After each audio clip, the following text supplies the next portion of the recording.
Sir నమస్కారం sir. నమస్తే sir Vijayashanti గారు తెలంగాణ అసెంబ్లీ ఎలక్షన్స్ కంటే ముందర బీజేపీ నుండి బయటకు వచ్చి కాంగ్రెస్ పార్టీలో చేరడం చూసాం. సో అప్పుడు బీజేపీ తనను పట్టించుకోలేదు అన్న ఒక రీజన్ తోటి కాంగ్రెస్ పార్టీలో వచ్చారు. కానీ ఇప్పుడు చూస్తే కాంగ్రెస్ పార్టీలో కూడా ఆమె పరిస్థితి అలానే కనిపిస్తుంది. అసలు ఎక్కడ ప్రచారాల్లో కనపడడం కానీ ఎక్కడ కూడా బయట అసలు కనిపించట్లేదు. మరి తనకేమన్నా సీట్ ఆశించిందా, ఆశించి వీళ్ళు ఇవ్వలేదా, అసలు ఏం జరుగుతుంది? అంటే ఆవిడ రాజకీయాల్లోకి వచ్చిన మొదటి నుంచి కూడా కన్సిస్టెన్సీ అంటే ఒకే అభిప్రాయంతో ఉంది. ఆవిడ తెలంగాణ సాధన అనే అభిప్రాయంతో ఉన్నప్పటికీ తల్లి తెలంగాణ అనేటువంటి పార్టీ పెట్టింది ఆవిడ. పెట్టి అంటే భారతీయ జనతా పార్టీలో మొదలైంది ఆవిడ రాజకీయ ప్రయాణం. భారతీయ జనతా పార్టీలో ఉండగా ఆల నరేంద్రతో కొంచెం స్నేహం ఉండేది ఆవిడకి. ఆ తర్వాత ఆల నరేంద్ర బీజేపీ నుంచి బయటకు వచ్చేసాడు. తను విడిగా ఒక పార్టీ పెట్టి దాన్ని తీసుకెళ్లి టీఆర్ఎస్లో విలీనం చేశాడు. నరేంద్ర, కేసీఆర్ ఇద్దరు కలిసి టీఆర్ఎస్ నిర్వాహక నాయకులుగా ఉండేవాళ్ళు. అదొక డియో నడిచేది. ఆ టైంలో ఈవిడ బయటకు వచ్చి తల్లి తెలంగాణ అనేటువంటి పార్టీ పెట్టి తర్వాత ఆవిడ కూడా టీఆర్ఎస్లో చేరారు. తర్వాత మెదక్ నుంచి ఆవిడ కంటెస్ట్ చేసి గెలిచారు. 2009 ఎన్నికల్లో మెదక్ నుంచి గెలిచింది ఆవిడ పార్లమెంట్కి. ఆ తర్వాత ఆ పార్టీలోంచి బయటకు వచ్చేసింది. బయటకు వచ్చేసి మళ్ళీ బీజేపీ, మళ్ళీ కాంగ్రెస్, ఇలా నడిచింది ఆవిడ ప్రయాణం. మధ్యలో మెదక్ శాసనసభకి కంటెస్ట్ చేసింది ఆవిడ. వర్కౌట్ అవలా, ఓడిపోయింది. ఓటమి పాలైన తర్వాత నిజానికి ఎన్నికల ప్రచార బాధ్యతలు ఆవిడ నిర్వహిస్తారు అనుకున్నారు 2014లో. అవలేదు. ఫైనల్గా ఆవిడ అక్కడి నుంచి కాంగ్రెస్లోకి వచ్చినప్పటికీ ఆవిడకి సరైనటువంటి ఆదరణ, తనని సరిగ్గా పార్టీ వినియోగించుకోవడం లేదు అనేది ఆవిడ ఎలిగేషన్. కానీ ఆవిడని ఎలా వినియోగించాలి అనే విషయంలో అంటే ఆవిడ ఒక పవర్ సెంటర్గా మారిపోతుంది అనేటువంటి భయం. ఇప్పటికే చాలా పవర్ సెంటర్లు ఉన్నాయి కాంగ్రెస్లో. కొత్త పవర్ సెంటర్ని ఏర్పాటు చేసుకోవడం అవసరం. ఆవిడ ఖర్గే గారి సమక్షంలో చేరింది పార్టీలో. చేరినప్పటికీ రాష్ట్ర నాయకత్వం కొత్త చేతుల్లోకి వెళ్ళింది, రేవంత్ రెడ్డి చేతుల్లోకి వెళ్ళింది. తన అభిప్రాయం ప్రకారం టికెట్ల పంపిణీ జరిగింది లాస్ట్ ఎలక్షన్స్లో. ఈ మొత్తం వ్యవహారంలో విజయశాంతిని ప్రచారానికి వాడుకోవాలా లేకపోతే ఇంకోలా వాడుకోవాలా అన్నప్పుడు రేవంత్ గ్రూప్ ఆలోచించింది ఒకటే, పవర్ సెంటర్గా మారుతుంది. ఎందుకు వచ్చింది? ఏకీకృతంగా జరగాలి ఎన్నికలు అనే పద్ధతిలో వెళ్ళాడు ఆయన. కాంగ్రెస్ పార్టీని ఒక రకమైనటువంటి ప్రాంతీయ పార్టీ స్థాయికి కుదించే ప్రయత్నం వైఎస్ రాజశేఖర రెడ్డి చేసిన నమూనా ఉంది ఆయన దగ్గర. అదే పద్ధతిలో చేయాలి అనేది ఈయన డిజైను. ఆ డిజైన్ ప్రకారం కొత్త పవర్ సెంటర్లను ఎదగనివ్వరు వీళ్ళు.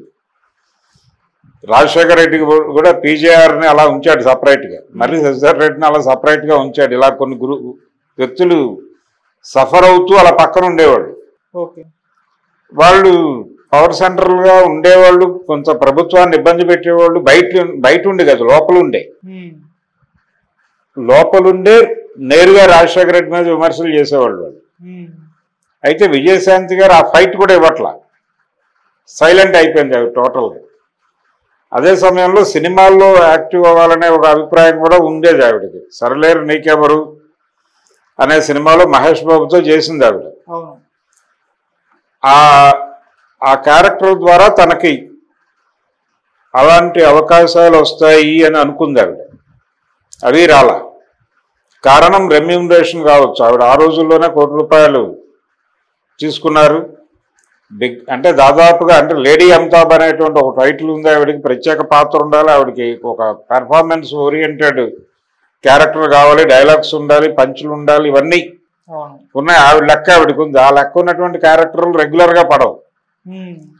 రెగ్యులర్గా ఆవిడ కెరియర్ ప్రారంభంలో చేసినటువంటి హోమ్లీ క్యారెక్టర్స్ ఏమైనా చేస్తే, అంటే ఇప్పుడు సర్లేరు నీకెవరులో ఆ క్యారెక్టర్ లెక్చరర్ క్యారెక్టర్లో ఆవిడ గౌరవప్రదమైన స్ట్రేచర్ ఉన్న క్యారెక్టరే. దాంతోపాటు కొంచెం డైలాగ్స్కి దానికి అంటే ఆవిడకు ఉన్నటువంటి ఇమేజ్కి సెట్ అయ్యేటువంటి సీన్లు పడే అవకాశం ఉన్న క్యారెక్టరే చేయించుకున్నారు. అన్ని సందర్భాల్లోనూ అవే పడవు కదా.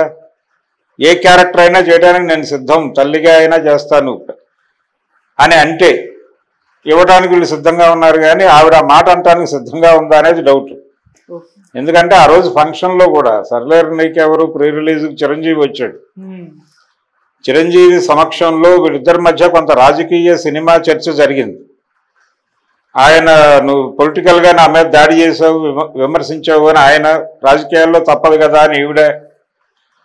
మనం రాజకీయంగా విమర్శించుకున్నాం కానీ వ్యక్తులుగా కలిసే ఉన్నాం కదా, మన మధ్య ఒక బంధం ఉంది కదా, సినిమా బంధం, కాబట్టి మనం కలిసి సినిమా చేయాలి అనే ప్రతిపాదన చేశాడు ఆయన. ఆవిడ కూడా సరే చూద్దాం, తప్పకుండా అవకాశం వస్తుంది.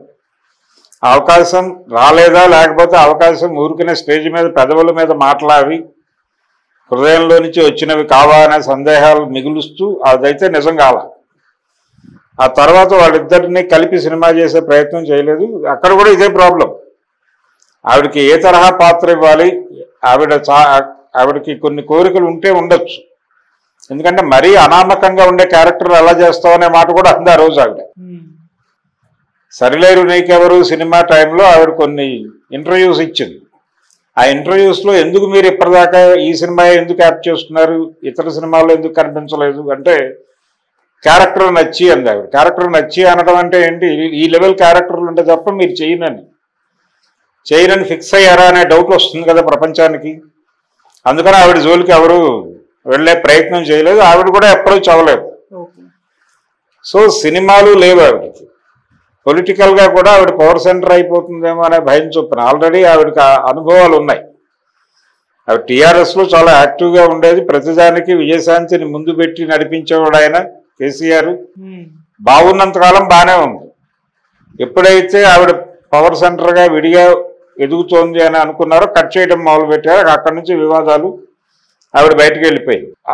అంటే దాదాపుగా తోబుట్టులాగా మాట్లాడేవాడు ఆయన కేసీఆర్. సో ఇప్పుడు ఆ రాజకీయంగా ఆవిడ ఏజ్ ఫ్యాక్టర్ కావచ్చు ఏదైనప్పటికీ ఆవిడని దాదాపుగా రిటైర్మెంట్కి పంపించేసినట్టుగానే అనిపిస్తుంది. పిల్లలు వృద్ధాశ్రమానికి తల్లిదండ్రులు పంపించినట్టుగా ఆవిడని ఇంటికి పరిమితం చేశారు. దాన్ని బద్దలు కొట్టుకుని ఆవిడ కాంగ్రెస్ పార్టీ ఆఫీస్కి వచ్చి కూర్చుని రోజువారీ ఇంటరాక్ట్ అవుతూ ఒక యాక్టివిటీలోకి వచ్చేస్తే ఎవడు కాదనే పరిస్థితి ఉండదు. ఆవిడ ఎందుకు యాక్టివ్గా లేరు అనేది ఆవిడ పర్సనల్ వ్యవహారం. వెళ్ళి అడిగినప్పుడు మాట్లాడటం కాదు, వెళ్ళకుండా కూడా తను ఒక సెంటర్గా నిలబడాలి యాక్టివిటీలో ఉంటే. అది చేయట్లేదు ఆవిడ. అంటే ఇన్యాక్టివ్ అవ్వాలని ఆవిడ పర్సనల్గా అనుకున్నారా, అనుకోవడం చేత పక్కన పెట్టారా? ఒకటైతే వాస్తవం, ఆయన రేవంత్ రెడ్డి అయితే పూర్తిగా తన సెంట్రిక్గా పార్టీ నిర్మాణం ఉండాలని చూసుకుంటున్నాడు. ఆ డిజైనింగ్లో ఉన్నాడు అతను వీళ్ళందరినీ పిలిచి బొట్లు పెట్టి ఎంకరేజ్ చేసే పరిస్థితి డెఫినెట్గా ఉండదు. వీళ్ళు యాక్టివ్ అయితే కాదనే పరిస్థితి కూడా ఉండదు. డి హనుమంతరావుని వీళ్ళందరినీ భరిస్తూనే ఉన్నారు కదా, అలాగే ఆవిడని భరించేవాడు. ఆవిడ యాక్టివ్గా ఉంటాయి. రోజు గాంధీ భవన్కి వెళ్ళి ప్రెస్ మీట్ పెట్టి మా ప్రభుత్వం ఇంకొంచెం ఎఫెక్టివ్గా ఉండాలి. ఇప్పుడు ఆ రోజుల్లో పీజీఆర్ మర్రి శశిధర్ రెడ్డి విడిగా ప్రెస్ మీట్లు పెట్టి అక్కడ లోయర్ ట్యాంక్ బండ్లో ప్రెస్ మీట్ పెట్టి రాజశేఖర రెడ్డిని అటాక్ చేసేవాడు, పోతిరెడ్డిపాడు ఈ ఎపిసోడ్స్లో. అలాంటి అటాక్ మీరు ఇవ్వచ్చు కదా, ఇస్తే మీరు నిలబడతారు కదా, మళ్ళీ మీరు క్యాండిడేట్ అవుతారు కదా. సడన్గా ఇన్యాక్టివ్ అయిపోయి ఎప్పుడో ఎవరో వెళ్ళి ఇంటికి వెళ్ళి పిలిచి మీరు రండి అని పిలవడానికి ఇది పేరెంటం కాదుగా, ఎవరి యుద్ధం వాడే చేసుకోవాలి. అది ఆవిడకి తెలియని విషయం కాదు. ఆవిడ చిన్నప్పటి నుంచి చాలా యుద్ధాలు చేసింది. అంటే ఇండస్ట్రీలోకి ఆవిడ ఎంటర్ అవ్వడానికి కారణం, సినిమాల్లోకి ఆవిడ రావడానికి కారణం ఆవిడ పిన్ని గారు. ఆవిడ అప్పటికే ఎస్టాబ్లిష్డ్ ఆర్టిస్టు విజయలలిత గారి ద్వారా ఆవిడ విజయ నిర్మల్ గారికి పరిచయమై కిలాడి కృష్ణుడు అనే సినిమాతో స్క్రీన్ మీదకి వచ్చింది. కృష్ణ గారి మొదటి హీరో ఆవిడకి. అప్పటి నుంచి ఆవిడ ప్రయాణం టీ కృష్ణతో పొలిటికల్ సినిమాలు చేసింది ఆవిడ. అయితే చిన్నతనంలోనే పేరెంట్స్ని కోల్పోయింది ఆవిడ. ఆ తాలూకా ఇది తెలుసు, పెయిన్ తెలుసు ఆవిడకి. లైఫ్లో కొన్ని పెయిన్స్ ఉన్నాయి ఆవిడకి, ఆ కష్టాలు తెలుసు, తెలిసిన మనిషి. తెలంగాణ రూట్స్ ఉన్నటువంటి అమ్మాయి కాబట్టి తను యాక్టివ్ అవ్వాలి అనేది ఇన్యాక్టివ్గా ఎందుకు ఉంది అంటే తను యాక్టివ్ అవ్వాలని అనుకోవడం లేదు కాబట్టి ఇన్యాక్టివ్గా ఉందని అనుకోవాలి. ఆవిడున్న పార్టీ యాక్టివ్గా ఎవరన్నా ఉంటే యాక్సెప్ట్ చేసే పార్టీ. దాని షేపులు మార్చే ప్రయత్నం వీళ్ళు చేస్తున్నారు కానీ ఆ ఛాన్స్ కూడా ఉంది దానిలో. దానికి తగ్గ ఆవిడకి ఉదాహరణలు కూడా ఉన్నాయి చరిత్రలో. వాటిని ఆధారం చేసుకుని ఆవిడ డ్యూటీ ఎక్కితే కాదనేవాడు ఎవడు లేడు. ఓకే సో ఆవిడ పర్సనల్గా ఇనాక్టివ్ అవ్వాలని అనుకున్నారేమో అని మాత్రం నేను అనుకుంటున్నాను. Okay thank you so much. Thank you.